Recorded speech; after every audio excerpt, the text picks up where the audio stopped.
Are you a business owner and you find yourself struggling with cash flow over the silly season? Now's the perfect time to be planning your cash flow with a couple of simple strategies that can help you put more money into your pocket and make sure that you can actually enjoy the quality time with your family and friends over the silly season and set yourself up for success in 2024. So let's get stuck into it. So through working with business owners for the better part of the last 15 years, most business owners complain around their seasonal cash flow, particularly over the time period between Christmas and New Year. Most businesses end up shutting shop on kind of just before Christmas Eve and then open up again somewhere around about the 5th of January. So there's a couple of week period time there where things come to a grinding halt. Expenses are still coming out of the bank account, but there isn't any cash flow coming in. And it seems to happen each and every single year. So there's a couple of simple strategies that we implement in our own business, that we help our clients implement that smooth out their cash flow during this time so they don't have as much anxiety. So let's get stuck into it. So tip number one, which isn't necessarily going to benefit you this year, but it's going to benefit you for every year thereafter. Most business owners, when they create a budget or a cash flow forecast for their business, they break down their forecast equally over 12 months. And we know that through looking at our clients' financials, there's very rarely an equal 12 months of cash flow for any business. So we want to understand, well, where are these seasonal peaks and troughs? Now, typically speaking, most businesses have 2 months that absolutely suck. So a simple solution is instead of running a 12-month cash flow forecast, run a 10-month cash flow forecast. The idea is that we assume that we're going to have 2 bad months. So if you want to do $1 million in your business, instead of doing kind of $83,000 a month, do $100,000 a month over 10 months, and assume that there's going to be a couple of months where there's going to be next to no revenue that's coming in. It's a little shift in mindset, but as we go through the year, if we track that kind of $83,000 a month on this particular example, it always comes as a surprise in those bad months, and we haven't actually accrued for them. Instead, we should be focusing on increasing the targets a little bit for each of the other months, and then that gives us a buffer for those months where cash flow isn't as good.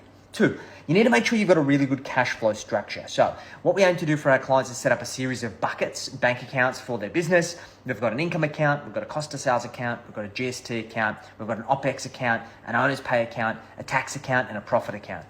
And the idea is in every single 10th and 25th of the month, we sweep money into these buckets based on predetermined percentages.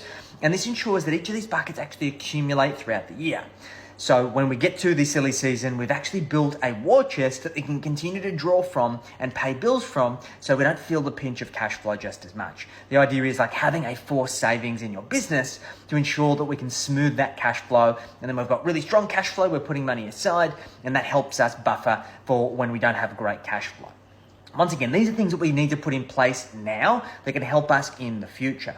The third strategy is that you need to make sure you're chasing up your accounts receivable and where possible negotiating your accounts payable to give you some breathing space. So as we know, most other businesses are going on holidays as well. Their accounts departments are going to be on holidays.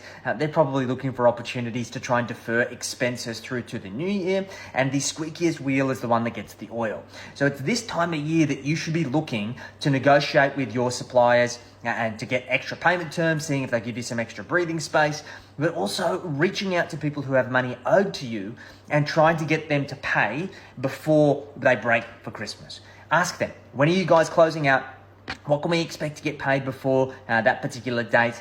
We need to make sure that we get that invoice honored, so on and so forth. And also be strategic with any future invoices that you are issuing. Make sure that the payment date falls before they are actually going to be breaking for the new year. Because if it falls midway or even a day afterwards, you can very safely expect that they're not going to pay you until 2024.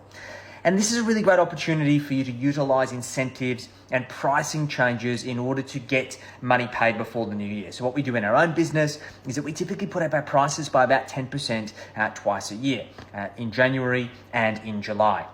And this gives you a great opportunity to say, well, look, if you commit to doing work now, if you commit to paying before you break for the new year, then we're going to honor the old rates. If you don't, then we're going to go to the new rates. Now, of course, this is only for any work that you haven't got a contract in place for yet, you don't have predetermined rates, but this could be a really great strategy for you to get opportunities across the line and get that extra cash flow in the bank before we break for the silly season. So these are some really simple strategies, and ultimately the common thread between all of them is that you need to be proactive when it comes to managing your cash flow. Just expecting that your cash flow is going to be good without you putting any effort, structure, or strategy behind it is probably short-sighted. So if you want to get some help dialing this stuff in, we've still got plenty of time between now and the end of the year in order to improve your cash flow, remove those cash flow bottlenecks, and get your cash flow cranking so you can actually enjoy that quality time with your family. If you've got any questions, hit me up in the comments. Chat to you soon.